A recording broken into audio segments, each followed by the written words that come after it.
ये कहानी है मेघालय के एक छोटे से गांव की, जो घने बादलों की गोद में बसा हुआ था। वहां हर समय मानो बरसात का ही राज चलता था। बादलों की गड़गड़ाहट के साथ हर थोड़ी देर में आसमान से चमकती बिजली पूरे गांव को पल भर के लिए उजाले में बदल देती। उधर तूफानी हवाएं इतनी प्रचंड थीं कि वे सदियों पुराने वृक्षों की टहनियों को भी झकझोरकर जमीन पर गिरा दे रही थीं। उसी गांव के बीच एक छोटा सा किराए का घर था, जहां मंगल अपनी पत्नी सविता और 10 साल की बेटी वर्षा के साथ जिंदगी के हर उतार चढ़ाव का सामना कर रहा था। छत से टपकती बारिश की बूंदें और दीवारों की सीलन उनकी गरीबी का राज खोल देती। ये बारिश तो थमने का नाम ही नहीं ले रही। इस तेज बारिश के कारण आपको कोई काम भी नहीं मिलेगा। अब ना हमारे पास पैसे बचे हैं और ना ही पेट भरने को रोटी। समझ नहीं आता क्या करें। हाँ सविता, लगता है जैसे ये बारिश हमारे सब्र की परीक्षा ले रही हो। ऐसे हालात में काम की उम्मीद भी बेकार है। अब तो हमारे पास घर के मालिक को देने के लिए किराया भी नहीं बचा। अगर सब कुछ ऐसे ही चलता रहा तो हमें इस घर से भी बेघर होना पड़ सकता है। तभी अचानक दरवाजे पर किसी ने जोर से खटखटाया, मानो कोई बेसब्री से इंतजार कर रहा हो। इतनी देर रात, वो भी बारिश में, पता नहीं कौन आया होगा जी। घबराओ मत सविता, चलो मैं देखता हूँ कि कौन है। मंगल ने धीरे से दरवाजा खोला और सामने वही मकान मालिक गुस्से से तमतमाता हुआ खड़ा था। फिर वो बोला, अरे मंगल, आज महीने का आखिरी दिन है, किराया कब देगा है? अब तो जानते ही हैं मालिक, कई दिनों से बारिश थमी ही नहीं है। इसी वजह से मुझे कोई काम देने को तैयार नहीं और हालात बेहद खराब हैं। इस बार किराया देने के लिए मेरे पास कुछ भी नहीं बचा। मैंने पहले ही कह दिया था रे तुझसे, देर हुई तो समझ लेना घर खाली करना पड़ेगा। मालिक जी, थोड़े दिन की मोहलत तो दे दीजिए। जैसे ही इन्हें कुछ काम मिलेगा सब चुका देंगे। मुझे बेवकूफ समझ रखा है तुम लोगों ने। किराया नहीं है और मुझसे कहते हो मोहलत दो। जब पैसे नहीं है तो अभी इसी वक्त घर खाली करो। मालिक, ऐसी जबरदस्ती मत कीजिए। हम इतनी रात में कहाँ जाएंगे और बाहर तेज बारिश भी तो हो रही है। बारिश हो या तूफान, मुझे क्या है? मुझे तो मेरे पैसे से मतलब है। अगर 5 मिनट में तुम लोग बाहर नहीं निकले तो याद रखना, मैं खुद तुम्हारा सामान सड़क पर फेंक दूंगा। सविता की आंखें आंसुओं से भर आईं। मंगल का कलेजा जैसे टूट गया, मगर वो चाहकर भी कुछ नहीं कर पा रहा था। बाहर मूसलाधार बारिश हो रही थी। ना चाहते हुए भी उन्हें वो घर खाली करना पड़ा। अब हम कहाँ सिर छुपाएं? रात भी डराने लगी है और ये बारिश रुकने को तैयार ही नहीं। यदि ऐसे ही भीगते रहे तो वर्षा की तबीयत खराब हो जाएगी। आप कुछ करिए ना जी। ठीक है सविता, मैं कुछ करता हूँ। मंगल ने बैलगाड़ी तैयार की और तीनों ने मिलकर सरपंच के घर की राह पकड़ ली, जो उनके गांव से लगभग 4-5 कोस दूर था। कीचड़ से लथपथ रास्ते पर बैलों के खुर पड़ते ही छप छप की आवाज गूंज उठती। कभी कभी तेज चमक आसमान में फैलती और कुछ क्षण बाद गर्जना पूरे वातावरण को हिला देती। किधर जा रहे हैं हम जी? आप बताते क्यों नहीं? घबराओ मत सविता, बस आगे सरपंच साहब का घर है। थोड़ा डर लग रहा है पर उम्मीद है सब ठीक होगा। वर्षा सहमी हुई अपनी माँ से चिपक कर बैठी थी। डर मत बेटी, सविता ने उसके सिर पर हाथ फेरते हुए कहा, हमने बरसों उनकी गौशाला संभाली है बेटी। सरपंच जी हमें निराश नहीं करेंगे। उन्होंने हमेशा हमारी मदद करी है। इस बार भी वो हमारी मुश्किल जरूर समझेंगे। पिताजी, यह बारिश कम होने का नाम ही नहीं ले रही। अगर रास्ता पूरा दलदल बन गया तो बैलगाड़ी कैसे चलेगी? डरने से हालात नहीं बदलते बेटी, हिम्मत रखो। मुश्किल रास्ते ही हमें मंजिल तक पहुंचने का सबक देते हैं। भगवान पर भरोसा रखो और कदम बढ़ाते रहो। करीब 1 घंटा गुजर चुका था। हवा अब हड्डियों तक को चीर देने वाली ठंड लेकर बह रही थी। बारिश की बूंदें चेहरों पर चाबुक सी पड़ रही थी। तभी बैलगाड़ी की धीमी रफ्तार अचानक थम सी गई। रास्ते के किनारे धुंध और अंधेरे के बीच एक बूढ़ी औरत खड़ी थी। उसके कपड़े बारिश से पूरी तरह भीग चुके थे। बाल माथे पर चिपक आए थे और आंखों में किसी गहरी थकान की परछाई थी। वो बिना हिले डुले चुपचाप खड़ी थी, मानो किसी को पहचानने की कोशिश कर रही हो या शायद किसी का इंतजार। जी सुनिए, इतनी रात को इस वीरान जंगल में वो बूढ़ी औरत अकेले क्यों खड़ी है? मुझे तो कुछ अजीब लग रहा है। हाँ सविता, कुछ तो गड़बड़ लग रही है, लेकिन हो सकता है वो मुसीबत में हूँ। मैं जाकर देखता हूँ कि क्या बात है। मंगल ने भारी मन से बैलगाड़ी का पायदान पकड़ा और उतर गया। उसके कदम जैसे जैसे उस बूढ़ी औरत के करीब बढ़ रहे थे, हवा की सिसकती हुई आवाज उसके कानों में किसी अनजानी चेतावनी की तरह गूंजने लगी, मानो अंधेरा उसे रोक रहा हो या फिर आगोश में खींच रहा हो। अम्मा जी, इस वक्त और इस बारिश में यहाँ अकेले क्या कर रही हैं आप? कोई मदद चाहिए क्या? वो बूढ़ी औरत कुछ पल तक उसे बिना पलक झपकाए घूरती रही। उसकी आंखों में सिर्फ नमी नहीं, बल्कि एक भयावह अंधेरा भी तैर रहा था, मानो कोई खौफनाक राज छुपा हो। उसकी सांसें अचानक तेज हो गईं, फिर वो हल्के से कांपी और बेहद धीमी सिहरन पैदा कर देने वाली आत्मा जैसी आवाज में बोली, बेटा, उस रात कुछ ऐसा हुआ जिसने मेरा सब खत्म कर दिया। घर, परिवार, कोई नहीं बचा। लोग कहते हैं वो एक हादसा था, पर मैं जानती हूँ वो कुछ और था। अब बस उम्मीद है शायद कोई गुजरता इंसान मुझे सुन ले और मदद कर दे। अम्मा, हमें हमारे मकान मालिक ने बेघर कर दिया है, इसीलिए हम सरपंच साहब के पास मदद मांगने जा रहे हैं। अगर आप चाहें तो हमारे साथ चलिए। इस सुनसान रास्ते पर अकेले रहना ठीक नहीं है, आपको खतरा भी हो सकता है। सरपंच का नाम सुनकर उस बूढ़ी की आंखें चमक उठी, मानो वो किसी भी तरह सरपंच तक पहुंच जाना चाहती हो। वो तुरंत हाथ जोड़कर बोली, अरे बेटा, ईश्वर तुम्हें खुश रखे। तुमने मेरा साथ दिया। लगता है ऊपर वाले ने ही तुम्हें मेरी मदद के लिए भेजा है। मंगल ने जैसे ही उसका हाथ थामा, एक ठिठुरन सी बदन में दौड़ गई। फिर भी कांपते हुए उसने उसे बैलगाड़ी पर बैठा दिया, मगर सविता की खामोशी अभी भी नहीं टूटी। उसकी आंखें बस उसी पर टिकी थी। जी, मुझे न जाने क्यों कुछ अजीब सा महसूस हो रहा है। हम उसे जानते भी नहीं। ऐसी बारिश में किसी अजनबी पर भरोसा करना सही होगा? सविता, वो भी हमारी ही तरह मुसीबतों से घिरी हुई है। अब उसके पास भी कोई सहारा नहीं बचा। अगर हम ही उसकी मदद ना करें तो फिर इंसान होने का मतलब ही क्या है? शायद भगवान ने हमें इसलिए संभाल कर रखा है ताकि हम किसी और की डगमगाती जिंदगी का सहारा बन सकें। रात के सन्नाटे में बैलगाड़ी की घन घन आवाज के साथ सफर आगे बढ़ता रहा। अब उसमें मंगल, सविता और उनकी बेटी वर्षा के अलावा वो अनजान बूढ़ी भी जुड़ गई। अब किसी को अंदाजा भी नहीं था कि आगे क्या अनहोनी उनका इंतजार कर रही है। तभी रास्ते में अचानक एक बड़ा पेड़ चरमराहट की तेज आवाज के साथ गिर पड़ा। बैलगाड़ी की लगाम खींचते हुए मंगल ने उसे रोक लिया। सबके दिल जोर से धड़क उठे। अरे बाप रे, पहले ही हम इतनी मुसीबतों से गुजर रहे थे, ऊपर से ये पेड़ और गिर गया। अब क्या होगा जी? मंगल ने आसमान की ओर देखते हुए थकी सी आवाज में कहा, एक तरफ ये काली रात, ऊपर से ये बारिश थमने का नाम ही नहीं ले रही, और अब ये पेड़ भी बीच रास्ते आकर गिर पड़ा।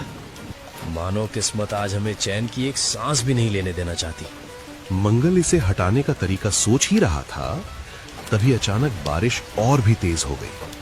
हवा ऐसी चीखने लगी जैसे किसी को चेतावनी दे रही हो। पेड़ पूरी तरह रास्ता बंद कर चुका था। अब पीछे जाना भी नामुमकिन था। मंगल ने चारों तरफ नजर घुमाई। कुछ ही दूरी पर एक पुरानी जर्जर सी हवेली दिख रही थी, जिसकी टूटी खिड़कियां हवा में लगातार चरमराती और टिमटिमाती बिजली उसकी काली दीवारों को और डरावना बना देती। सुनते हो जी, ये वही हवेली तो नहीं जिसके बारे में लोग कहते हैं कि रात को वहाँ कुछ अनहोनी सी आवाजें गूंजती हैं? हाँ सविता, ये वही पुरानी हवेली है। लोग कहते हैं जो वहाँ जाता है वापस नहीं आता। वहाँ रात के बाद सिर्फ परछाइयाँ चलती हैं। हम किसी और रास्ते से जाएंगे। अचानक उस बूढ़ी ने खामोशी भंग की और बोली, बेटा, इस मूसलाधार बारिश में सरपंच के गांव तक पहुंचना नामुमकिन है। तुम्हारे ये बैल भी अब जवाब दे देंगे। हवेली पास ही है, क्यों ना हम इस हवेली में रात गुजार लें? सुबह मौसम साफ होते ही आगे बढ़ जाना। नहीं, मैं उस हवेली में एक कदम भी नहीं रखूंगी। मंगल जी, पागल मत बनो, वहाँ जाना ठीक नहीं। लोग कहते हैं उस जगह पर भटकती आत्माएं रहती हैं। चाहे सच हो या अफवाह, लेकिन रात बिताने के लिए वो हवेली कतई सुरक्षित नहीं है। बेटा, ये सब मन का डर है। आत्मा वात्मा कुछ नहीं होती।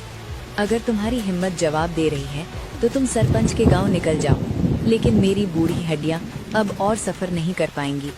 मैं तो इसी हवेली में रुक जाऊंगी। बूढ़ी औरत की हर बात से साफ झलक रहा था कि वो किसी भी तरह मंगल और उसके परिवार को हवेली के अंदर ले जाना चाहती हो। सविता, सोचो अगर हम इसे अकेला छोड़कर चले गए तो ये यहीं इसी अंधेरे में दम तोड़ देगी। इसकी हालत देखो, कोई सहारा नहीं, कोई अपना नहीं। तुम ही बताओ, इंसानियत इसी में है कि हम इसे साथ ले चलें या इसे अपनी किस्मत के सहारे यूं ही मरने के लिए छोड़ दें। ये बोलकर मंगल कुछ पल के लिए चुप हो गया। उसके चेहरे पर उलझन साफ झलक रही थी। एक तरफ उस बूढ़ी औरत को यूं अकेला छोड़ देने का ख्याल उसे अंदर से कचोट रहा था, तो दूसरी तरफ उस डरावनी हवेली में कदम रखना किसी अनजाने खतरे को न्योता देने जैसा लग रहा था। वो समझ नहीं पा रहा था कि सही फैसला आखिर क्या होगा। वर्षा के पापा, मुझे बहुत बेचैनी हो रही है। फिर भी अगर तुम कह रहे हो तो ठीक है, चलो देखते हैं। बैलगाड़ी धीरे धीरे हवेली के विशाल फाटक तक पहुंची। जंग लगा लोहे का गेट आधा टूटा हुआ था और हवा के हर झोंके पर हिल रहा था। वर्षा के पापा, पता नहीं क्यों पर मुझे ये जगह ठीक नहीं लग रही, मानो किसी की नजर हम पर टिकी हो। चुप हो जाओ सविता, नहीं तो वर्षा और घबरा जाएगी। बस किसी तरह ये रात गुजर जाए, सुबह होते ही यहाँ से निकल पड़ेंगे। बूढ़ी सबसे आगे चली। उसकी निगाहें हवेली के हर कोने को ऐसे टटोल रही थी मानो वो इस जगह के हर रहस्य से वाकिफ हो। मंगल जी, ये औरत इस हवेली को इतनी गौर से क्यों निहार रही है? मानो इसे यहाँ का हर कोना पत्थर पहले से पता हो। जरूर कुछ तो गड़बड़ है। पता नहीं सविता, यकीन से कुछ नहीं कह सकता, मगर इस बूढ़ी में कुछ तो ऐसा है जो हमें नजर नहीं आ रहा। रात धीरे धीरे और भयानक होती जा रही थी। वे चारों हवेली के एक पुराने कमरे में बैठ गए। मंगल ने बैग से कुछ लकड़ियां निकाली और आग जला दी ताकि थोड़ी रोशनी और गर्मी मिल सके। टिमटिमाती आग की रोशनी दीवारों पर फैलने लगी और अचानक सामने एक ग्रीसी पेंटिंग साफ दिखाई देने लगी। उसमें एक जमींदार और उसका परिवार खड़ा था, लेकिन सबसे दिल दहला देने वाली बात यह थी कि पेंटिंग में खड़ी एक औरत बिल्कुल उसी बुढ़िया जैसी दिख रही थी जो चुपचाप अभी उनके बीच बैठी थी। पेंटिंग देखते ही सविता और वर्षा सहम गई। उनके चेहरों का रंग उड़ गया। कांपती आवाज में मंगल ने कहा, तुम आखिर हो कौन? हमें छोड़ दो, हमने तुम्हारा क्या बिगाड़ा है?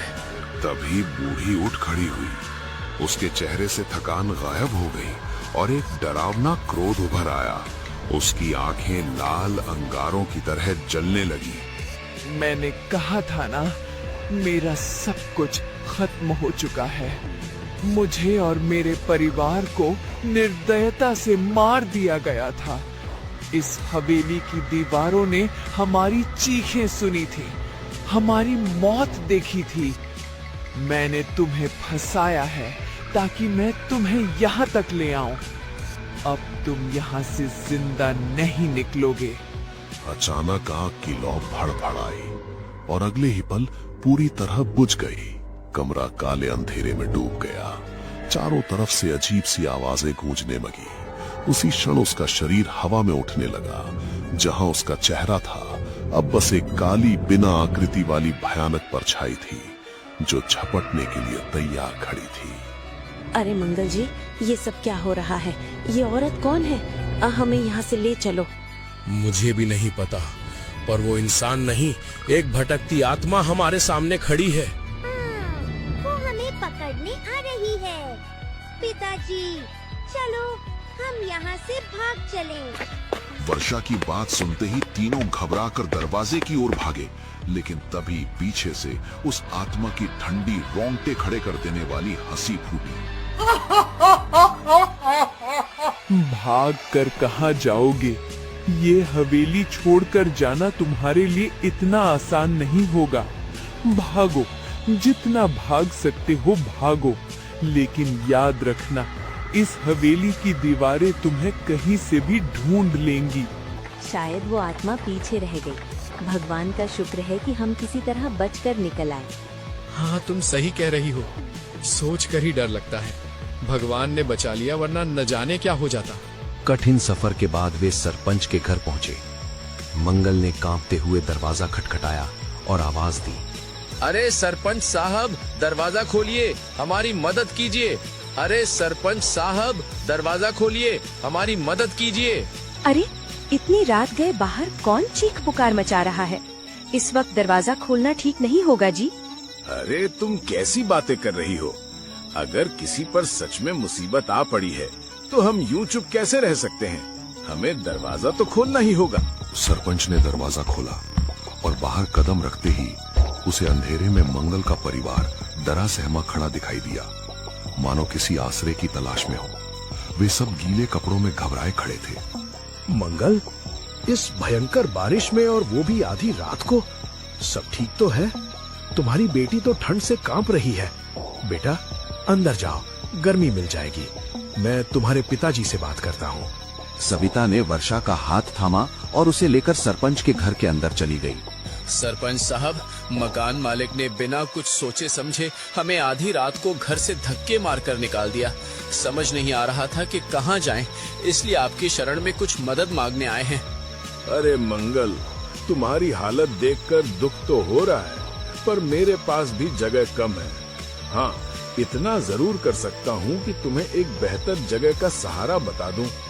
सरपंच साहब, कौन सी जगह आप बताइए, अब तो कोई भी सहारा चलेगा। जंगल के बीचों बीच एक पुरानी हवेली है, वो हमारे ही खानदान की संपत्ति है। अगर तुम चाहो तो फिलहाल वहीं ठहर सकते हो। सरपंच के मुंह से हवेली की बात सुनते ही मंगल सहम गया। नहीं नहीं सरपंच साहब, हम अभी उसी हवेली से होकर आए। हमारी हालत आप देख ही रहे हैं। ठंड में कांप कर मर जाना मंजूर है, पर मगर उस दहशत भरी हवेली में कदम भी नहीं रखेंगे। अरे मंगल, बात को घुमाओ मत, स्पष्ट करो आखिर बात क्या है। हम यहाँ पहुँच ही रहे थे कि रास्ते में एक बूढ़ी औरत मिली। उसने हमें बहलाकर हवेली तक पहुँचा दिया। लेकिन सरपंच जी, वो इंसान नहीं था, वो तो भटकती आत्मा निकली। बड़ी मुश्किल से हम अपनी जान बचाकर वहाँ से भागे और किसी तरह यहाँ पहुँच पाए।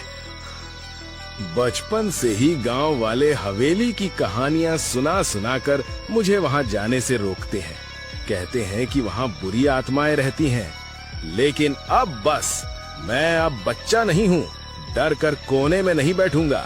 आज मैं उस हवेली में जाऊंगा और अगर सच में वहां कोई आत्मा है तो सामने आए और मेरा सामना करे। सरपंच जी, आप बात समझ नहीं रहे हैं। इतनी बड़ी हवेली कोई यूं ही खाली नहीं छोड़ देता। वहाँ जरूर कुछ ऐसा हुआ है जिसे सब छुपा रहे हैं। मंगल, अब बहुत हो गया। डर से भागते भागते जिंदगी बीत जाएगी। मैं अभी ही गांव के तांत्रिक त्रिलोकनाथ को बुलाता हूँ। हवेली में चाहे भूत हो या कोई श्राप, आज ही सारा सच सामने आ जाएगा। कुछ ही देर में सरपंच तांत्रिक त्रिलोकनाथ को लेकर वापस लौट आया। सबने तुरंत बैलगाड़ी में जगह ली और सफर शुरू हुआ। बैलगाड़ी अंधेरे सुनसान जंगल के रास्ते पर धीमे धीमे आगे बढ़ने लगी। सरपंच के चेहरे पर गुस्सा और बेचैनी साफ झलक रही थी, पर एक डर भी।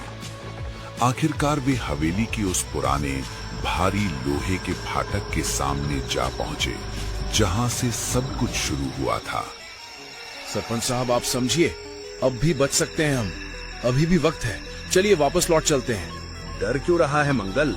मेरी विद्या के सामने कोई भी आत्मा नहीं टिक पाती।